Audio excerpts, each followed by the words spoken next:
Welcome back in, everybody, to Tuesday's edition of Birds 365, joined now by the legendary Bill Colarulo. Big Bill, what's going on, Bill? How you doing, brother? What's going on, gentlemen? Billy, how are you, bud? We're back in the quarterback conversation. Unfortunately, I don't know. I'm starting to get frustrated. I don't like some of the I don't like some of the signals about what's going on, and from that I mean, I keep hearing Dallas Goedert said it again. Quick game, quick, dump the ball. What are we doing here, Bill Colarulo? What are we doing? Well, it's like I want somewhere in the middle because I've had my issues with this coaching staff in the past of that obsession with explosive plays, talking about explosive plays. Now, explosive plays doesn't necessarily mean dropping back, taking 3 or 4 seconds and throwing the ball deep down the field. You could have explosive plays, getting the ball out of your hands quickly, getting the ball to your playmakers in space. You see the 49ers do that very well, picking up that yak. But I do agree with you that I'm not going to take away things that Jalen Hurts does very well, which he can extend plays. You can take advantage of his legs at times, but it's almost one or the other with this team. Quick passes or explosive plays, meaning we're going to drop back, send everybody on 9 routes and not have answers for the blitz. Somewhere in the middle, I'll take it, John. I agree. We talked about a little bit earlier in the show, Bill, about Lamar Jackson. I mean, he's a guy that I really believe the Ravens have built around his skill set. You think Kellen Moore is going to do the same here for Jalen Hurts? I mean, I know it's kind of what Johnny Mack just asked, but I got to be honest. I have a fear they're going to try and change him a little too much and get him out of his comfort zone.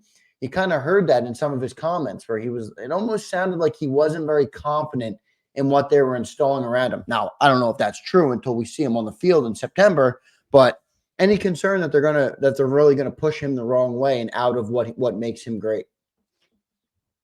We'll see. Look, we got to see how it plays out on the field. But what I did like is Kellen Moore's first press conference, I believe, if my memory serves me correctly, he did talk about how Jalen Hurts' running ability is an advantage that they want to use and they want to take advantage of.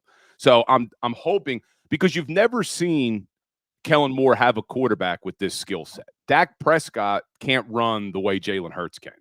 Justin Herbert obviously can't run the way Jalen Hurts can. But I think Kellen Moore is a smart enough offensive mind that he's going to be able to say, look, I'm not going to try to do what they did in Minnesota, which is force every quarterback that came in to be Kirk Cousins. We're going to try to build an offense around what Jalen Hurts does well. And I know we pick apart Jalen Hurts' press conference the last time we heard from him, but what I did like is that he said, I'm trying to make this offense mine. I loved that, Bill. That was my favorite part of that press conference. We pick apart the other things, but that was good. So maybe Kellen Moore does say, hey, look, we're not going to try to force you to be somebody you're not. We're not going to turn you into a pocket passer. We know your legs are a real advantage, and we're going to use them. I'm glad you brought up that comp, Bill. That's a good comp from the perspective of, I brought it up last year. If you remember the 10 seconds of fame of Josh Dobbs, remember? Yeah, it was when they were letting him play, John, and then they tried to make him Kirk Cousins. And exactly. That my whole point is he got there on like 2 days of preparation, and they didn't have any preparation. So they just said, I forgot who got hurt. It was the back that Jaron Hall or whoever that crappy backup they had was. The rookie quarterback got hurt right away. And he had 2 days of prep. They just traded for him, and they said, go out on the field and just go make it. And he won the game. And then he won the next. And then you're right. Then as they got him in practice, they started, hey, we're going to put you under center and turn around and play action and do what Kirk Cousins does. I really lost a lot of respect for Kevin O'Connell watching that. I'm like, dude, you got to take advantage of, not that Josh Dobbs, he's probably getting exposed anyway. But the overriding point is, and you mentioned, and everybody keeps mentioning what San Francisco does. The Eagles seem obsessed with what San Francisco does.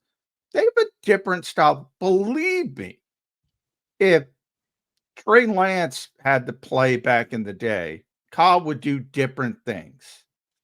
He's building around the quarterback he has.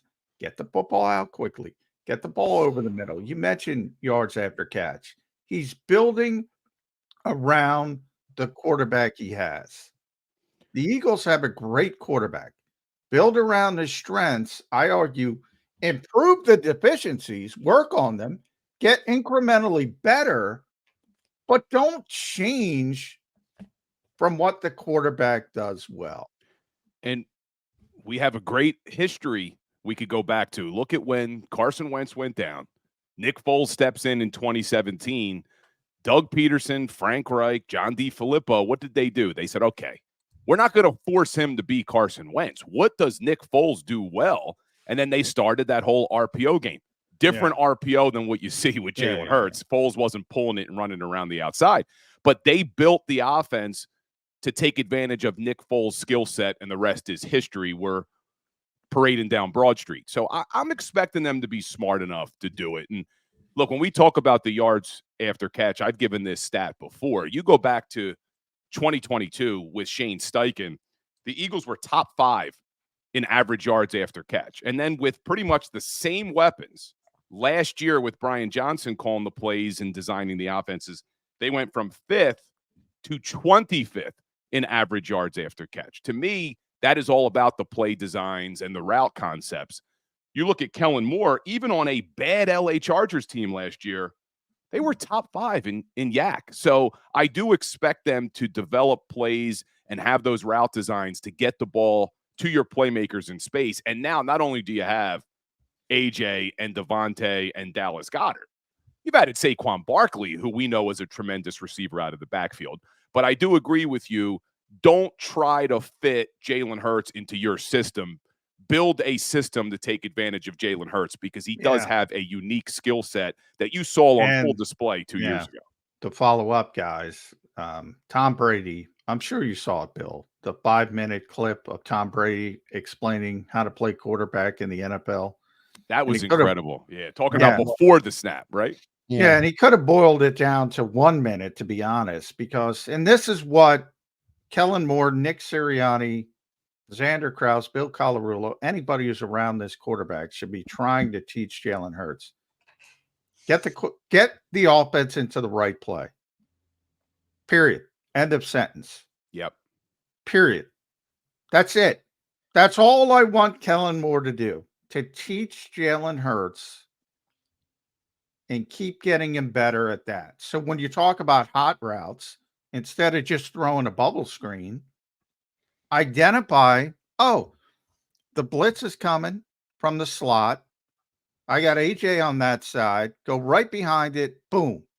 Quick throw. Get the ball out. Yards after catch. Understand what's going on. Get the offense in the right play. That's all I want. That's all I want. He's already proven he can play at an MVP level. You get better at that, everybody's happy. Simple as that. It's all he needs to improve on. And I agree with you. And that's also why I've been preaching patience to start this season, because that is an area of Jalen Hurts' game where I'd love to see him improve. But when you are learning a new offense, whether it's 95% new, as he said in the press conference, or 25% new as it's being reported now, leaking from the NovaCare, who knows? Whatever it is, it's going to be new. And I think that type of mastery will come over time. I'm not expecting Jalen Hurts in week 1 against the Green Bay Packers to be able to get up to the line and have that much mastery of the playbook yet. But I do expect him to grow as the season goes on and be able to make those type of calls, because I'm also, why has he been so reluctant? And I don't know if it was him, if it's Nick Sirianni's offense. They've been so reluctant to utilize the running back out of the backfield. That could be your best friend. When the blitz is coming, you have that little dump off route to your running back. They have Saquon now. Bill, you're opening up a can of worms here, Bill. You're opening up a can of worms. Well, first of all, Saquon might be the most overrated receiving back in the history of the world. I mean, come on, John. How do you say that? I mean, he had one good receiving season as a rookie in 2018 before his torn ACL. Wait, His listen. last 3 seasons, 41 for 263. 57, you say, that's pretty good. 338, under 6 yards per reception. 41 for 280. So The you guy just named, is not a but good you just named 3 receiving seasons. back. You just named 3 seasons, 41 catches, 57 catches, 41 catches. In 3 years of Jalen Hurts and Nick Sirianni, they've never had a running back have more than 39 catches in a season. That was last year with DeAndre Swift. You go back to the year before that, your leading receiver from the backfield in terms of receptions was Kenny Gainwell with 23 and 33. So to your point about using Saquon Barkley's down years, that's still more receptions than we've had. There's any no running back. efficacy to those receptions. Now go back to Nick Sirianni's offense in Indianapolis with Phillip Rivers and look at that. You play to the strengths of your quarterback. The quarterback, if A, he doesn't like it, and B, he's more effective doing what he does than dumping it off from a running back. Let me ask you. You just said Saquon Barkley's averaging 6 yards a carry or 6 yards of reception. What would you rather have, a 6 yards reception or an 8-yard sack for a loss? I'll take the 6 yard reception to Saquon Barkley. Yeah. Here's the thing about if you go 6 yards per reception versus whatever Jalen's at his height last year, he didn't have a good year from a yards perspective. He was under 4 for the first time.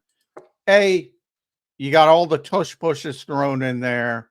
The point is, yeah, is he going to take a sack? Did you enjoy? I bring up the Olamide Zaccheaus play. Did you enjoy that play, Bill? That doesn't happen if you're dumping it off the running back for 4 yards.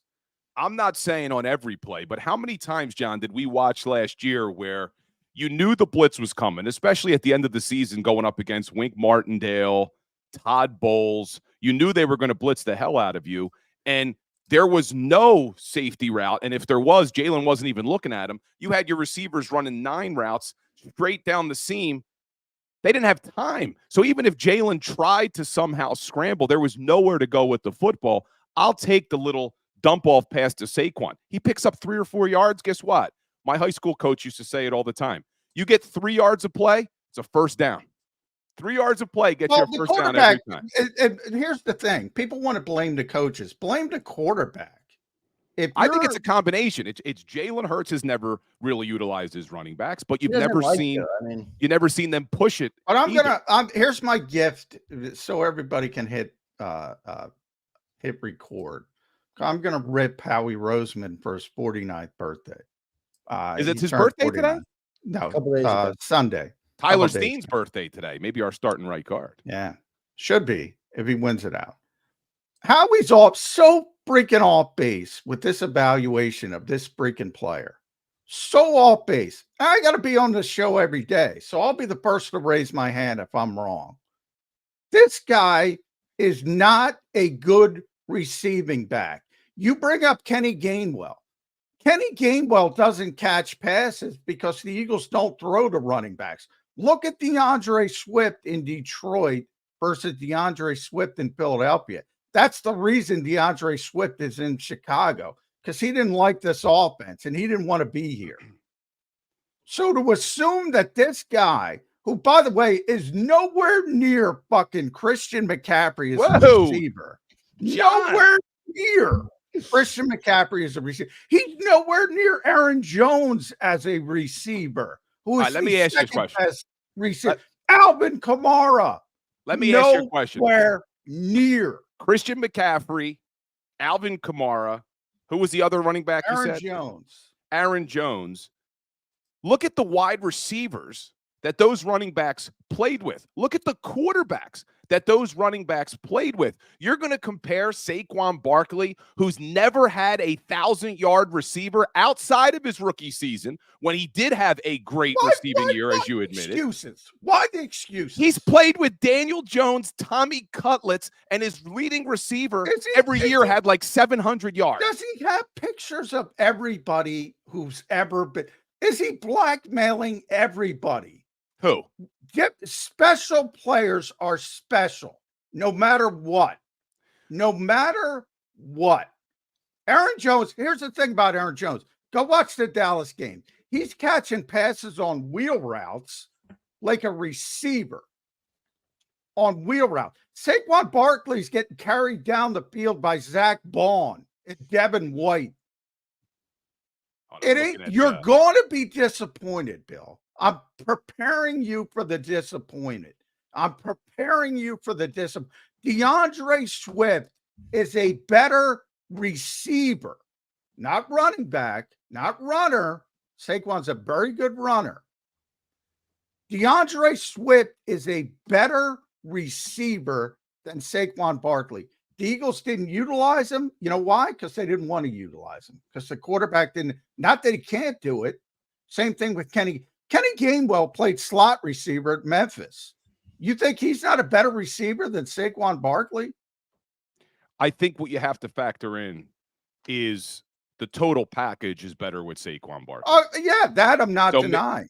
So maybe DeAndre Swift was a better receiver. Sorry, my son's coming in. I'll be right out, buddy. I'm sorry for cursing. Yeah, he's okay. I got headphones on.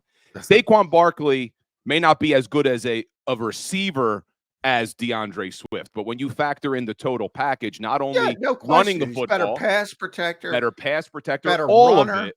He's a very good player. This is where I get pissed off. People don't hear where I say he's a very good player as a receiver. And this is where I blame Howie. I go back.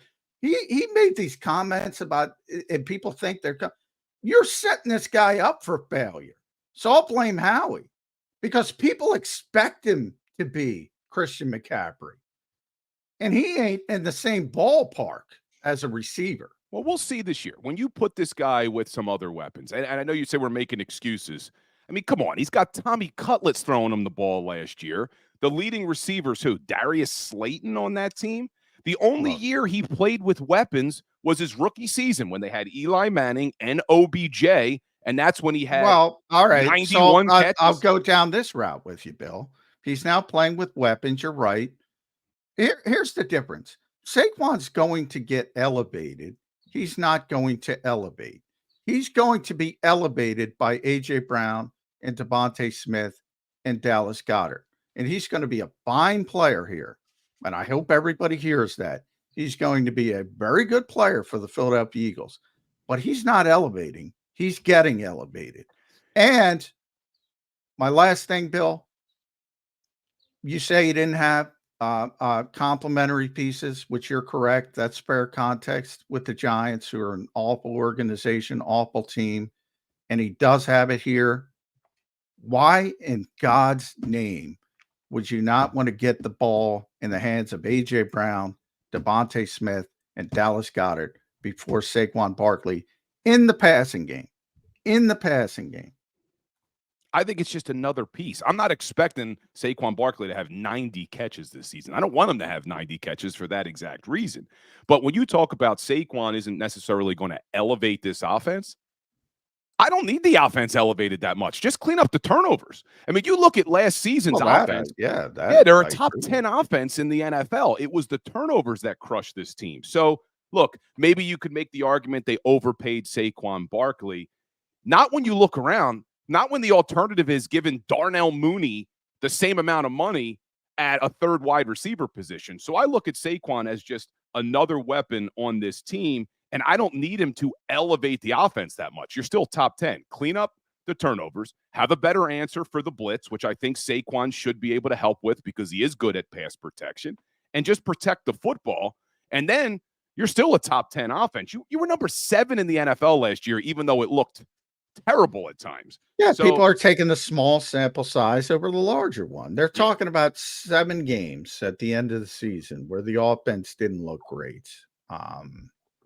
Which I get it, but the larger sample size, you're coming into a great offense if you're Saquon Barkley. Yeah. I'm just saying that the special, the weapon talk, and you know, Howie was the one who said these words.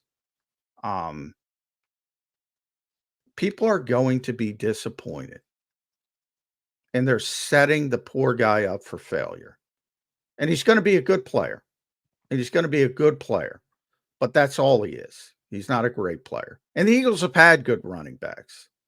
And he's going to be a little bit better at things that nobody cares about. Pass protection. 4-minute offense. What he's not going to do is be impactful in the passing game. Not happening. I don't think fans are going to be disappointed if they're winning football games. Well, yeah, that's right. true. I mean, if Saquon isn't having 60, 70 catches this season, but they're winning and the offense is firing on all cylinders, I don't think people will be complaining. But to my point about Darnell Mooney, so you look at it. What did you want to see Howie do instead? So they took. Well, you didn't hear me say anything about the money because I don't give a shit about the money. So I don't just care. I'm worried not about saying they overpaid. I'm saying Howie blew this guy up, calling him special, weapon, and all these types of adjectives. And there was no need to do it. There was no need to do it because now you've created this expectation. You're right. If you win games, people will move the goalposts and they'll forget about their grandiose proclamations in the spring about this guy's going to be this and this guy's going to be that. And they're not going to care. But that doesn't mean the hypocrisy doesn't exist. They're expecting a difference-making player because of what Howie Roseman said. He didn't need to say that. Just soft shoe it. Don't worry about, he's the second best thing to Christian McCaffrey. No, he's not. Why create those expectations? Why? He didn't have to do it. Rare mistake. He doesn't make a lot of mistakes. That's a mistake, in my opinion. And he's done that before, Bill. When you talk about quarterback factory, no need to say it. When Jeffrey talked about gold standard back in the day, no need to say it. When you say words like special and weapon, people expect special and weapon. Now, are you right, Bill? And when they say, yeah, if they win 14 games, nobody's going to care. You're right, but they're moving the goalpost. Right now, they're expecting special and a weapon, not a great pass protector, special player. See, I guess we do disagree because I think that he can be a special player in this offense. And for me, I don't care if you're putting it out there to the public that you think Saquon Barkley's a special player. I don't care if the fans are disappointed because, he's not as special. Let's put it out there. Let's make defensive coordinators think that this offense is going to utilize Saquon Barkley in all different types of ways because it just gives them something else to worry about on game day. That's my point, Bill. You just made every defensive coordinator on this schedule smile. Oh, you're not going to try to get the ball to AJ? Yeah, please dump it off to Saquon. You're making every defensive coordinator smile by saying we're going to utilize this guy by all means. I just think that your analysis of Saquon, it's flawed in light of the fact that he was the only weapon on the New York Giants. So when you look at his average yards per reception, his average yards per carry, it was a lot easier for defensive coordinators to game plan to stop Saquon Barkley. Christian McCaffrey, as great as he is, and I do think he's better than Saquon Barkley, if you put Christian McCaffrey on the New York Giants over the last 3 or 4 seasons, Christian McCaffrey's not putting up the numbers he's putting up in San Francisco. It's when you put Christian McCaffrey on a team. Putting up numbers. I'm sure he's putting up numbers. Be as good. That's but not those numbers. Not when you have Brandon Ayuk, Deebo Samuel, George Kittle. I got to cover Adrian Peterson on a bad team. That is a special player. Crappy supporting cast. Christian Ponder was worse than Daniel Jones. 2,000 yards. MVP with Christian Ponder. Special players are special. I guess no matter the circumstance. I guess the question is what standard are we trying to hold Saquon? Because to me, you can call someone special without comparing them to one of the greatest to ever do it in Adrian Peterson. I think Saquon Barkley can be special in this offense and not reach the levels of Adrian Peterson. Adrian Peterson's one of the greatest running backs we've ever seen. Oh, yeah. I'm saying he was special. That to me is special. I'm not comparing the two. It's not even close. That's why I bring it up. It's bad supporting cast didn't matter. Didn't matter. Nothing mattered. With great players, nothing. You talk about Christian McCaffrey. Look at his numbers in Carolina. Now he before put up got some good hurt. numbers. Yeah, he did. 1,600 yards rushing, 1,400 yards rushing, over 1,000 passing, over 1,000 receiving with a bad team. Special players are special, and they figure it out. They don't How much average does Jalen Hurts 3.5. factor into this, though? I mean, Saquon Barkley can be the best receiving back in the world, but if the quarterback doesn't like Oh, he to throw the factors ball into to the it, running yeah. back, Yeah, I mean, that's what I mean. Like, put McCaffrey on the Jalen Hurts-led Eagles. What's he going to do? I think he's going to be great, but I Now don't that's a think he's good question. That's a good question. Yeah,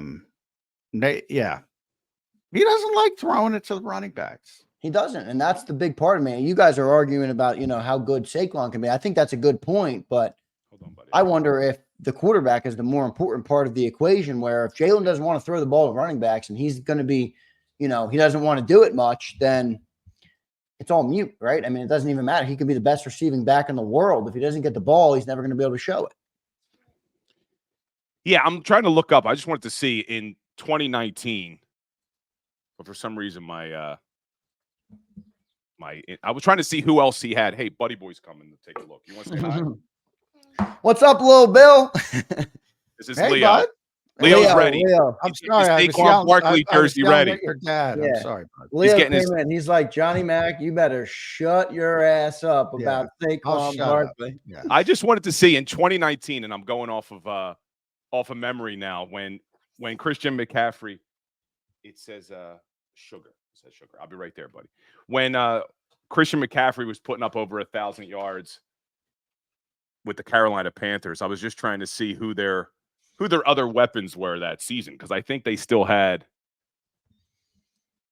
just looking at their receivers, DJ Moore, Curtis Samuel, Greg Olsen at tight end. I still think they had better weapons, as bad as they were, but you're right, their Yeah, but quarterbacks Bill, were even as good as the weapons are this year for the Eagles adding Saquon, what do you think about the Jalen Hurts element of it? Like, he just doesn't – he hasn't ever really shown to like to throw the ball back to the running back. I'm with you in that I think Saquon's going to make the offense better, but in a way, I'm also with John, where it's like, I don't really see him being a big impact in the passing game. DeAndre Swift is a good pass-catching back. Kenny Gainwell was a receiver in college. They don't throw the ball to running backs. I don't know if that's going to change from Jalen Hurts. I just look at Kellen Moore's history. Kellen Moore's been an offensive coordinator for 5 seasons, right? You go back to 2019, Ezekiel Elliott had 54 catches out of the backfield. 2020, Ezekiel Elliott had 52.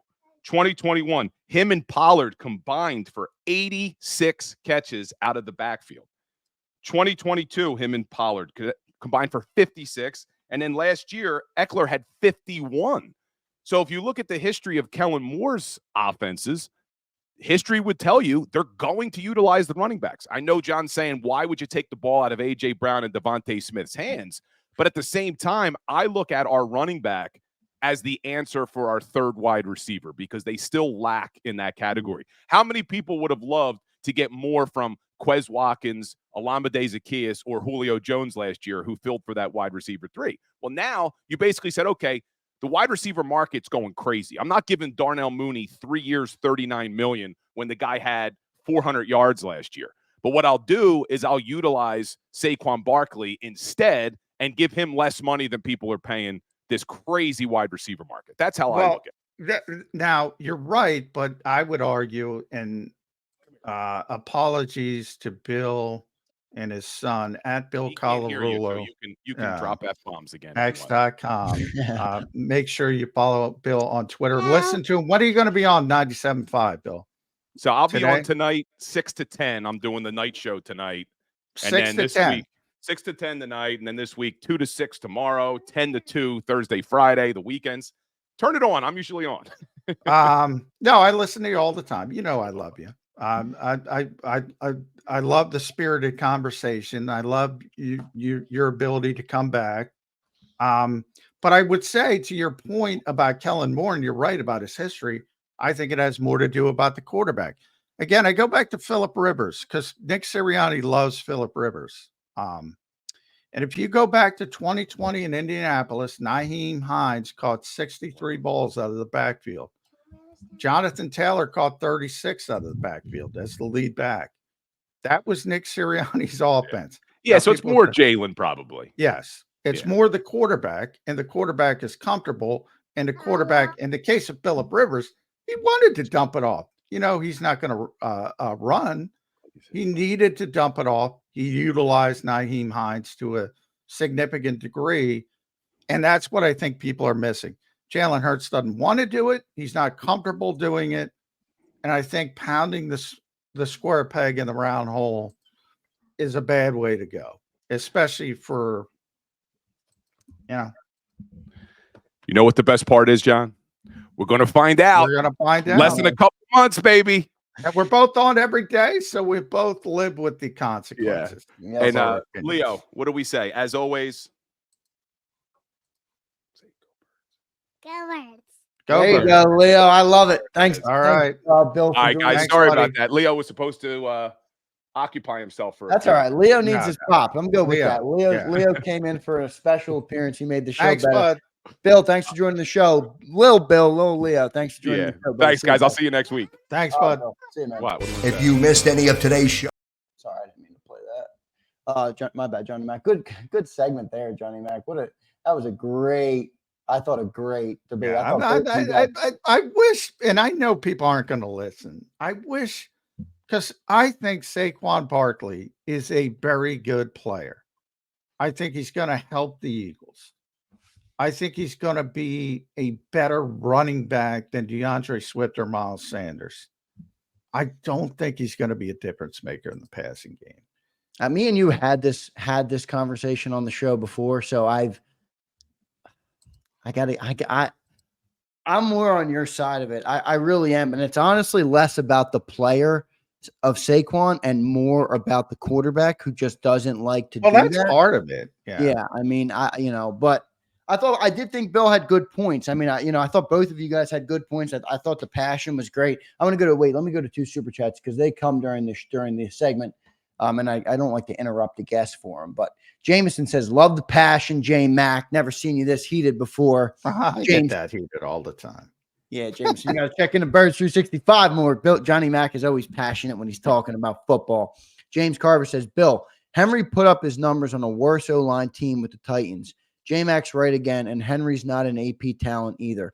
J-Mac wins again. James Carver dubs Johnny Mac. Well, I've just been around long enough to I know it does not matter with truly special players. And by the way, that's not Saquon's fault. That's other people putting that description on him. So that's not even his fault. He was picked number 2 overall. Even that's not his fault. The Giants shouldn't have picked him number 2 overall. But that's more about the status of the game in the modern era. None of that is his fault. Howie Roseman called him special. It's not like he walked in the door and said, I'm special. But I'm saying the history of this game, and I got to cover some special players. Randy Moss is another one. Yeah. Didn't matter who the quarterback was. Now, and that's even more pronounced because you need a vehicle to get you the football. But when you're that open and you're running behind people, you make it easier for them. Now, in the case of AP, of course, it's not fair to compare people to him, but special players are special. That's the comparison.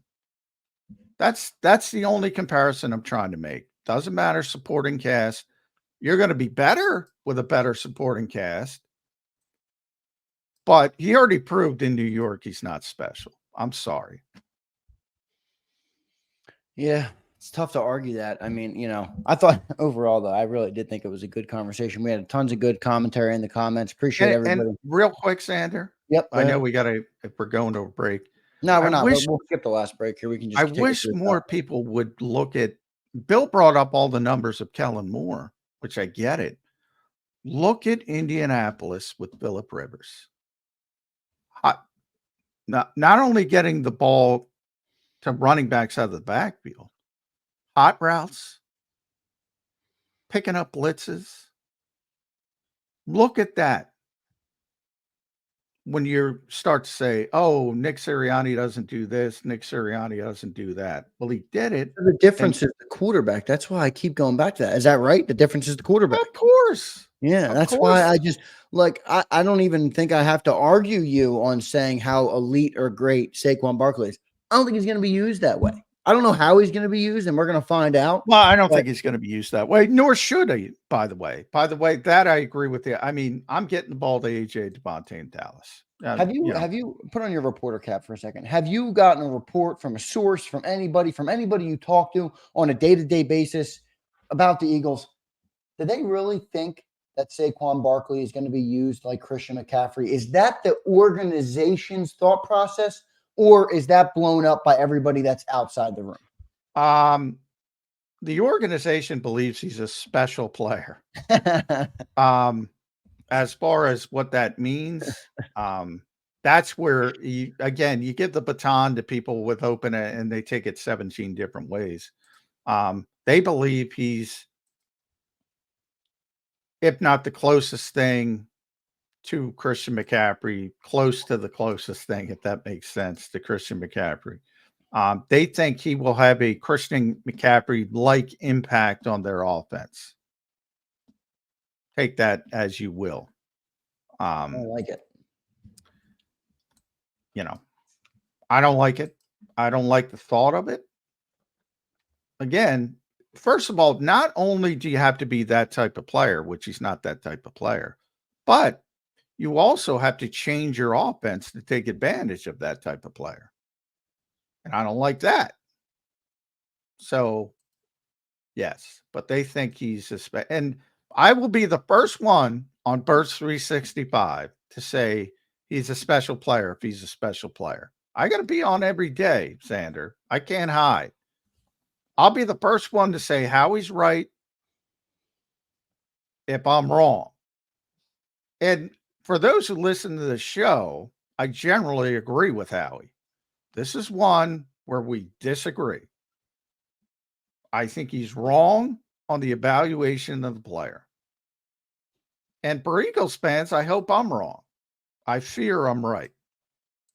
I think there's a way that you can be right and the Eagles can still be great. That's the thing I'm yeah. Well, because they have great players elsewhere. That's what I mean. Like, I don't think Saquon needs to be the person we're trying to make him be, or the Christian McCaffrey of the Eagles, for us to have success. I mean, I thought Bill was right in that he said, manage those turnovers, pick up some of the stuff. But to your point, that's not special, right? That's not what the expectation is on Saquon Barkley. And that's where I think you bring the good point. And where Bill was right, and that will change, and people will have no problem moving the goalposts. If they win games, it's not going to matter. They're not going to care.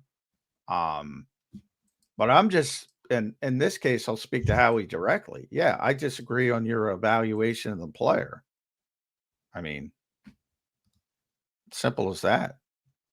Just 6 days and 22, maybe call it 23 hours until round 2 of Johnny Mack and Big Bill. That was a good debate, Johnny Mack. You held your own, as you always do. You are a very smart football mind, and nobody can take that from you. So, obviously, when you get into a good debate, it is a good one. I thought that was tremendous. I thought both of you guys were tremendous. Both made great points, and it really made for a good show today. Great content, great off-season content. Look at this, June 25th.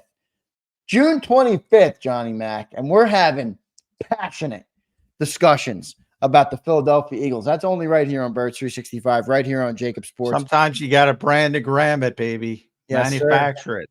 Yeah. Yes, sir. I thought yours was good. And good show today, everybody. Thanks for tuning in. I hope you guys hit the like button on your way out. That was an excellent show. I don't know how many likes we're up to, but it should be a good number after that one. That was a good debate. Johnny Mack was in it. Billy C was in it. I don't know how many likes we're at. How many likes we got, people? If you guys can put that in the chat, I'd love to know. Somebody put like if you think John's wrong. So we should get a lot of likes. That was our boy Slagger. Yeah. We should get a lot of likes. Yeah. You should hope I'm wrong, but I fear I'm right. Yep, we'll see how it all plays out. Johnny Mack, good show today. 87 likes. Come on, guys. Let's get that to 100 before we get out of here. If you guys enjoyed that debate, drop a like. You're not finding this type of June 25th content anywhere else right now with that type of passion and fire talking about the Philadelphia Eagles. Johnny Mack, good stuff today. Thanks, everybody, for tuning in. Good show, Johnny Mac. We'll see you tomorrow, brother. All right. Thanks, everybody. Thanks, everybody. Catch you tomorrow on Wednesday's edition of Birds 365.